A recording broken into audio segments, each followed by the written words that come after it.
আলো অন্ধকারের সংমিশ্রণে ধরণীতে নতুন প্রহর নেমেছে। রাস্তার এপাশের জ্বলে ওঠা স্ট্রিট ল্যাম্প জানান দিচ্ছে এই প্রহরের নাম সন্ধ্যা। ঈশানীর আপাতত পড়াশোনা নেই, পরীক্ষা শেষ। তার সময় কাটছে অলস ভঙ্গিতে। দুপুরবেলা ছোটমার সাথে মান অভিমানের পালা শেষ হলে পুরোটা বিকেল ছোটমার গা ঘেঁষেই বসেছিল সে। একটু আগেই রুমে এসেছে, ভালো লাগছে না তার। তাই প্রকৃতির সৌন্দর্য উপভোগ করতে এক কাপ চা নিয়ে পা বাড়ায় ব্যালকনির দিকে। কতটা সময় কেটে যায় সে জানে না। মেয়েটা দারুণভাবে আকাশপ্রেমী। আকাশ দেখতে বসলে যেন তার বাহ্যিক আর কোনো দিকে নজর যায় না। আকাশ তার নিজস্ব ঠিকানা। ঘেমে নিয়ে ফিরে আসে আরহান। এসে রুমে কাউকে দেখতে পায় না। সে ভ্রুক্ষেপও করল না। ময়না পানি নিয়ে আসলে আরহান প্রশ্ন করে, তোর আপামনি কোথায়? ময়না প্রত্যুত্তর করার আগেই ব্যালকনি থেকে বেরিয়ে আসে ঈশানী। এসে জিজ্ঞেস করে, আপনি কখন এলেন? আমি তো ব্যালকনিতেই ছিলাম। ময়না চলে যায়। আরহান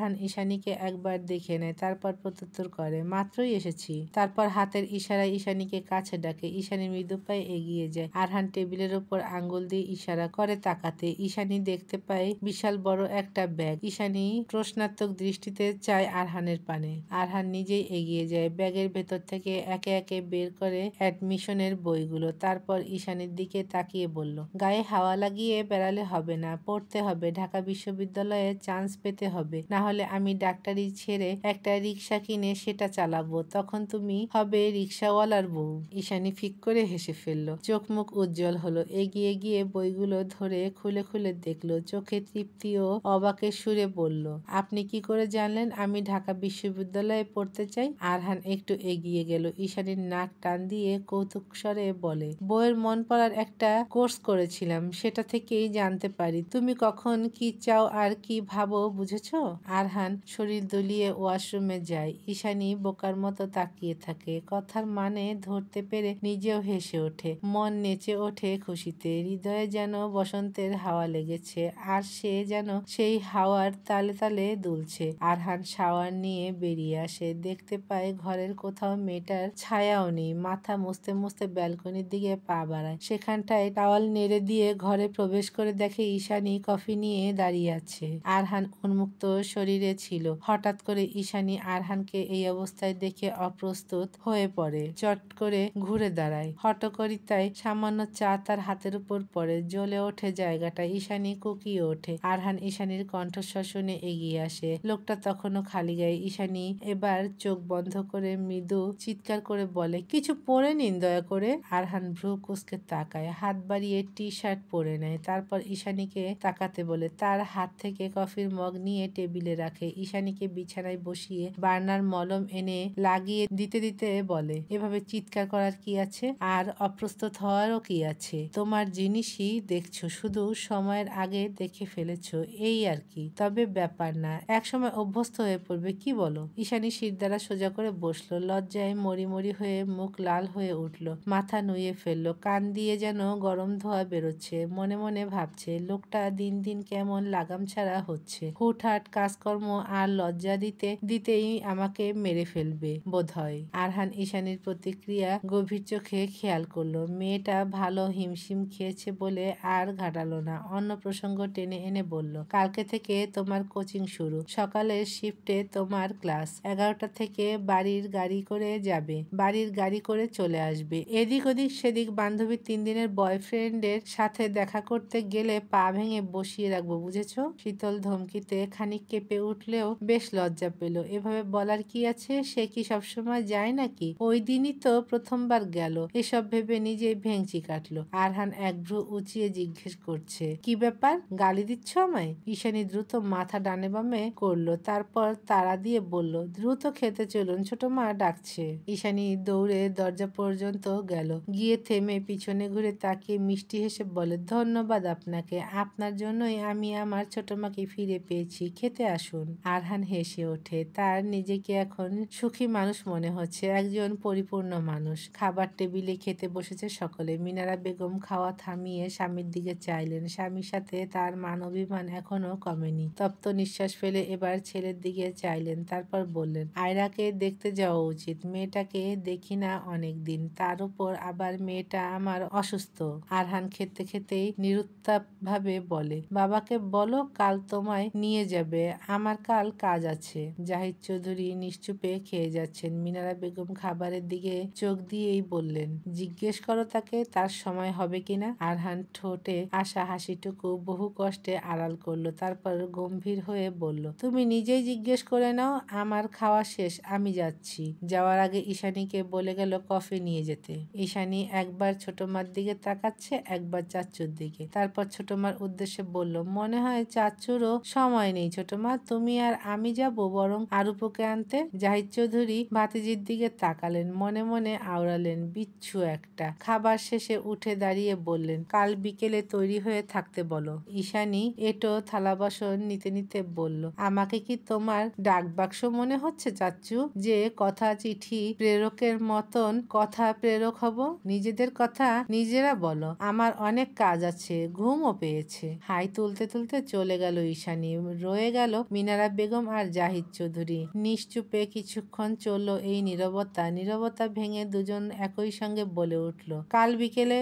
দুজনেই থেমে গেলেন। জাহিদ চৌধুরী হেসে ফেললেন, মিনারা বেগম মাথা নিচু করে হাসলেন। জাহিদ চৌধুরী মিনারা বেগমের মাথায় হাত বুলিয়ে নরম কণ্ঠে বললেন, এ বাড়িতে যখন তুমি আসো তখন তোমার বয়স কতই বা হবে, 15 কি 16 বোধ হয়। আমার বাবা খুঁজে খুঁজে চৌধুরী বাড়ির জন্য হীরের টুকরো বউ এনেছিল। তার বিশ্বাস ছিল তুমি একমাত্র যে কিনা চৌধুরী বাড়িকে, আমাদের দু ভাইকে একই সাথে বেঁধে রাখতে পারবে। তুমি পেরেছ। যখন জাকির মারা গেল ঈশানীকে নিয়ে একটু সংশয় ছিলাম আমি, তুমি কিভাবে নেবে মেয়েটাকে, আপন করে নেবে কিনা, এরকম নানা প্রশ্নে জর্জরিত ছিল আমার অন্তর। কিন্তু আমার সকল ধারণা ভুল করে দিয়ে তুমি ঈশানীকে আগলে নিলে। আয়রা থেকে কখনো ওকে ভিন্ন নজরে দেখোনি, এটা আমি গ্যারান্টি দিয়ে বলতে পারবো। আমার ভিতরটা ভরে গিয়েছিল সেদিন। আমি নতুন করে আমার সহধর্মিনীর প্রেমে পড়েছিলাম সেদিন মিনা। একটু দম নিলেন জাহিদ চৌধুরী। মিনারা বেগমের চোখে পানি, মাথা নিচু। জাহিদ চৌধুরী এবার বললেন, যেদিন সবাই ঈশানীকে লাঞ্ছনা দিল,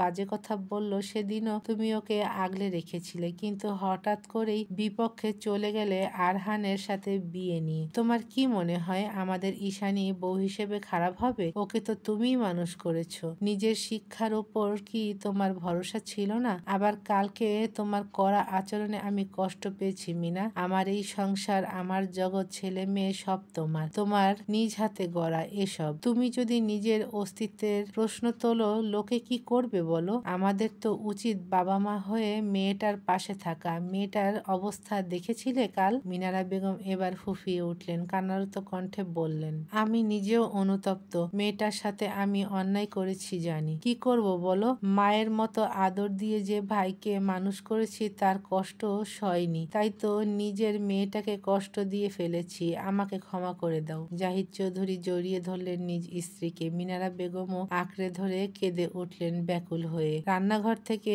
নিজের চোখ মুছে স্বাভাবিকভাবে বেরিয়ে আসে ঈশানী। তারপর তড়িঘড়ি করে চোখে আঙ্গুল দিয়ে বলে, আমি কিন্তু কিছু দেখিনি, সত্যি দেখিনি কিছু আমি। দুই দিকে ছিটকে সরে যান মিনারা বেগম আর জাহিদ চৌধুরী। মিনারা বেগম লজ্জায় মাথা নামিয়ে ফেলে। জাহিদ চৌধুরী নিজেও লজ্জা পায়। ভাতিজির সামনে এমন অবস্থায় পড়তে হবে ভাবেনি। ঈশানী সিঁড়ি বেয়ে উপরে উঠে যায়, তারপর রেলিং ধরে ঠাট্টা করে বলে, ছোট মা, চাচ্চু, তোমরা এখন আবার কন্টিনিউ করতে পারো, আর কেউ ডিস্টার্ব করবে না। জাহিদ চৌধুরী লজ্জায় ধমকে উঠলেন, তোমার হচ্ছে, কালকে এসো শুধু তুমি সামনে। ঈশানী হাসতে হাসতে নিজের রুমে দৌড় দেয়। জাহিদ চৌধুরী নিজেও হেসে দেয়। মিনারা বেগম লজ্জা পেয়ে স্বামীর ঘাড়ে সব দোষ দেয়, সব আপনার জন্য হয়েছে। মেয়েটা কি ভাবলো? মিনারা বেগম চলে যায় রুমে। জাহিদ চৌধুরী হেসে নিজেও পা বাড়ায় সেদিকটায়। ঈশানী হাসতে হাসতে রুমে প্রবেশ করে। আরহান সোফায় বসে ল্যাপটপ গুতোগুতি করছে। ঈশানীকে দেখে ল্যাপটপেই দৃষ্টি রেখে প্রশ্ন করে, শ্বশুর শাশুড়ির রোমান্স দেখে খুব আনন্দিত হয়েছ দেখি। ঈশানী থতমত খেলো, তারপর মাথা এদিক ওদিক নাড়িয়ে বলে, না, আমি কিছু দেখিনি, একদম সত্যি। আরহান ল্যাপটপ থেকে চোখ ফিরিয়ে চায় তার দিকে। ল্যাপটপ পাশে রেখে দাঁড়িয়ে যায়। সামনের দিকে এগোতে এগোতে বলে, তাহলে আমি দেখাই। ঈশানী কথার ইঙ্গিত বুঝতে পেরে আর 1 মিনিটও দাঁড়ায় না, দৌড় দেয় ওয়াশরুমের দিকে। ঈশানীর দৌড়ানো দেখে হেসে ফেলে আরহান। ঈশানী শুয়ে পড়েছে অনেকক্ষণ, কিন্তু আরহান প্রতিদিনের অভ্যাসের মতো এখনো কাজ করে যাচ্ছে। ঈশানী নিজের মোবাইলে সময় দেখে নিল, রাত 12:30। ঈশানী উঠে বসলো, চুলগুলো হাত খোপা করে নিয়ে নামলো, এগিয়ে গেল আরহানের দিকে, পাশে গিয়ে দাঁড়ালো। ল্যাপটপে এতটা মগ্ন আরহান ঈশানীর উপস্থিতি এখনো টের পায়নি। ঈশানী তার কাঁধের দিকে টি শার্টের কিছুটা অংশ ধরল নরম হাতে, তারপর টানতে লাগলো। আরহানের হাত থেমে গেল, চোখ তুলে চাইল। অন্ধকারের ড্রিম লাইটের মৃদু আলোতে স্পষ্ট হলো ঈশানীর মুখশ্রী। ঈশানী কণ্ঠস্বর নিচু করে অনুরোধ করে বলল, অনেক রাত হয়েছে, আসুন শুয়ে পড়ুন। আরহান আবার দৃষ্টি ল্যাপটপে রাখলো, কিবোর্ডে হাত চালালো ব্যস্ত আঙ্গিকে। কাজ করতে করতেই বলল, তুমি গিয়ে ঘুমিয়ে পড়ো, আমার একটু দেরি হবে। ঈশানী গেল না, আবার টানাটানি করতে লাগলো আরহানের কাঁধের জামার অংশ। আরহান এবার ল্যাপটপ বন্ধ করে উঠে দাঁড়ালো, তারপর বলল, কি? ঈশানী মিহি আদুরে কণ্ঠে বলল, আসুন, ঘুমাবেন, বাকি কাজ কাল করবেন। আরহান একটু ঝুঁকে গেল ঈশানীর মুখের নিকটে, তারপর ফিসফিসিয়ে বলল, কি ব্যাপার, স্বামী ছাড়া ঘুম আসছে না বুঝি? ঈশানী লজ্জায় মিয়ে গেল, কিন্তু নড়ল না জায়গা থেকে। লজ্জা মাখা মুখ নিচু করে আরো মৃদু ও অধিকারী কণ্ঠে বলল, আসুন, অনেক রাত হয়েছে। আরহান একগাল হেসে উঠল। ঈশানীর মুখের উপর নরম নিঃশ্বাস ফেলে সোজা হয়ে দাঁড়ায়, আড়মোড়া দিয়ে বলে, বউ যখন চায় তখন তাই হোক, সব কাজ পরে, আগে বউয়ের ইচ্ছে। চলেন মহারানী। ঈশানী আবার লজ্জা পেল। মাঝে মাঝে সে নিজেই ভেবে পায় না এত লজ্জা কোথা থেকে আসে তার। আবার পরক্ষণেই ভাবে, এই লোকের কথায় লজ্জা না পেয়ে উপায় আছে? আরহান ঈশানীর হাত ধরে নিয়ে যায় বিছানায়। দুজনে পাশাপাশি শুয়ে, কিন্তু তাদের মাঝে দূরত্ব। আরহানের বোধহয় সেই দূরত্ব পছন্দ হলো না। ঈশানীকে ডেকে বলল, ঈশানী, আমার বুকে না ভীষণ ব্যথা করছে, কেমন ভারী লাগছে। ঈশানী অস্থির হয়ে পড়ে, তৎক্ষণাৎ উঠে বসে, এগিয়ে আসে আরহানের দিকে, অস্থির আতঙ্কিত কণ্ঠে বলে, কি হয়েছে, কিসের ব্যথা, কোথায় ব্যথা করছে? আরহান ঈশানীর হাত ধরে বুকের বাম পাশে রেখে বলে, এখানে। ঈশানী আরেকটু এগিয়ে দেয় মাথা, অন্ধকারে দেখার চেষ্টা করে। তখনই আরহান ঈশানীর হাতে টান দিয়ে বুকে মাথা ফেলে। ঈশানী ঘটনার আকস্মিকতায় অবাক ও নির্বাক। আরহান ঈশানীর মাথা বুকে চেপে রেখে বলে, এবার ভালো লাগছে, আর ব্যথা নেই। ঈশানী ছটফটিয়ে ওঠে, মাথা তোলার চেষ্টা করলে আরহান চেপে ধরে, তারপর গম্ভীর ও স্থির হয়ে বলে, তুমি জানো না বিবাহিত পুরুষদের বউ বুকে না ঘুমালে হার্টের সমস্যা হয়? জেনে শুনে নিজের স্বামীকে অসুস্থ বানাতে চাচ্ছ?